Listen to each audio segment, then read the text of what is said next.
बिस्मिल्लाहिर्रहमानिर्रहीम। शुरू अल्लाह के नाम से जो बड़ा मेहरबान नहायत रहम करने वाला है।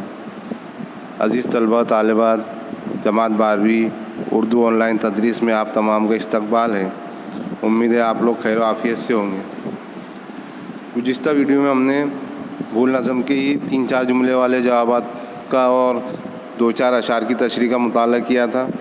इसका आज की वीडियो में 3-4 जुमले वाला एक जवाब और 1 जुमले वाले जवाबात और इस नज़म का ख़ुलासा इसका मुताला करेंगे। तो आइए पहला सवाल देखते कि खश व खाशाक से क्या मुराद है, इससे कौन सी चीज़ तामीर की गई है।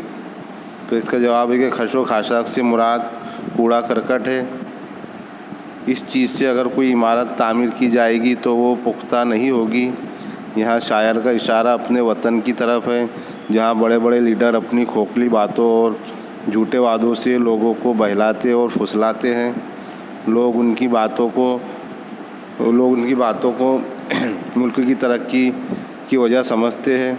असल में ऐसा नहीं होता, क्योंकि खोखली ईंटों से बनी इमारत कभी पायदार साबित नहीं हो सकती। इसीलिए फौलाद वतन का मीनारा समझना हमारी बहुत बड़ी भूल है। उसके बाद 1 जुमले वाले जवाब आते हैं। पहला है कि शायर ने देशभक्तों को क्या समझा है। तो शायर ने देशभक्तों को गरीबों का सहारा समझा है। सवाल नंबर 2, शायर अर्शे गांधी का चमकता हुआ तारा किसे समझता है। तो इसका जवाब है कि तूफ़ान की वजह से समंदर की तह से जो रेत उभर कर आई थी, उसे शायर ने अर्शे गांधी का चमकता हुआ तारा समझा है। सवाल नंबर 3, पसे नेहरू की सूरत हाल क्या थी। तो इसका जवाब है कि पसे नेहरू की सूरत हाल मिट्टी के खिलौनों की कतार थी।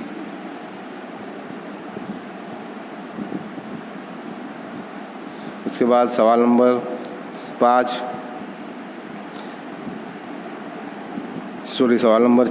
शायर ने सफ़े आरा किसे समझा है। तो इसका जवाब है कि लश्कर कवि को शायर ने सफ़े आरा समझा है। सवाल नंबर 5, शायर के ख़्याल में मौज दर मौज क्या निकल रहा है। तो शायर के ख़्याल में मौज दर मौज ताफ़ुन यानी गंदगी निकल रही है। उसके बाद सवाल नंबर 6, शायर ने इत्र का धारा किसे समझा है।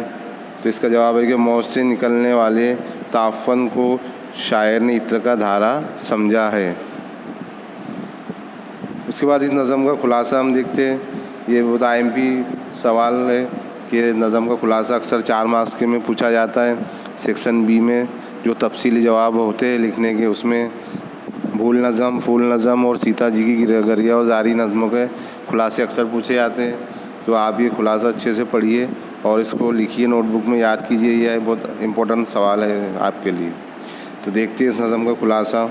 नज़म भूल आनंद नारायण मुल्ला की तहरीर करदा है। इस नज़म में शायर ने वतन परस्त और धोखेबाजों का ज़िक्र किया है। शायर कहता है कि दुनिया में कुछ लोग ऐसे होते हैं जो सिर्फ़ दिखावा करते हैं, मगरमच्छ के आंसू बहाकर अपने आप को लोगों का हमदर्द बताते हैं। लेकिन ऐसे ही लोगों से धोखा मिलता है जिन्हें आँख का तारा समझा जाता है। जब समंदर में तूफ़ान आता है तब समंदर की रेत उभर कर ऊपर आ जाती है और देखने वालों को किनारे की तरह मालूम होती है।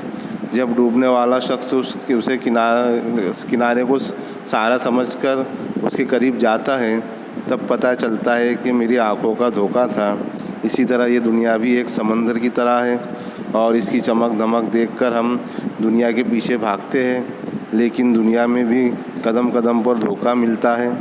शायर ने इस नज़्म में मसरूर निगाही का ज़िक्र किया है और कहा है कि मसरूर निगाही यानी किसी की जादू भरी आँखें जिससे हम धोखा खा जाते हैं।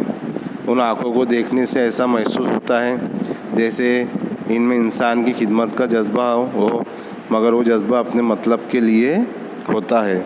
इस तरह से ये नज़म का ख़ुलासा है। इसको आप अच्छे तरह से याद करना है और इसको लिखना है। ये IMP सवाल है। उसके बाद हम देखेंगे गज़ल नंबर 25। जिसके शायर है मोहम्मद अलवी। और इसके सवालात के जवाब भी हम इसमें देख लेते हैं कि पहला जो सवाल है कि घर जल जाने पर भी शायर ने क्या नहीं किया। तो घर जल जाने पर भी शायर ने शिकायत नहीं की। सवाल नंबर 2, शायर को किसने तबाह किया और शायर क्या ना कर सका। तो इसका जवाब है कि शायर को उसके महबूब ने तबाह किया और वो अपने महबूब से 2-4 दिन भी नफ़रत ना कर सका। उसके बाद सवाल नंबर 3 है, शायर को किस पर एतमाद था, उसने शायर के साथ क्या किया। इसका जवाब है कि शायर को अपने दोस्त पर एतमाद था, लेकिन अफसोस वो भी शायर की हिफाजत ना कर सका। सवाल नंबर 4, शायर जीने की हसरत क्यों ना कर सका। इसका जवाब है कि शायर ने अपनी मौत को करीब से देखा था, इसलिए जीने की हसरत ना कर सका। सवाल नंबर 5, मस्जिद शहीद होने के गम के साथ शायर को किस बात का अफसोस है। तो इसका जवाब है कि शायर को मस्जिद शहीद होने का तो गम है, लेकिन इस बात का अफसोस है कि वो उस मस्जिद में एक बार भी इबादत न कर सका। सवाल नंबर 6, शायर ने अपने वतन से हिजरत क्यों नहीं की। इसका जवाब है कि शायर को अपने वतन से मोहब्बत नहीं है, इसी वजह से वतन से हिजरत न कर सका। इसके बाद है सवाल नंबर 7, कैसे मौक़ों पर शायर ने सच बोलने की हिम्मत नहीं की।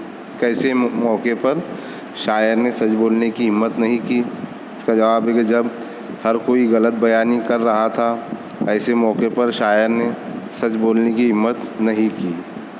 तो अज़ीज़ तलबा व तालिबात, ये वीडियो के सवालात के जवाब अच्छे से सुनिए, इसको गौर से पढ़िए और अपनी नोटबुक में दर्ज कीजिए। अगर नहीं लिखा हो तो इसको लिख लीजिए।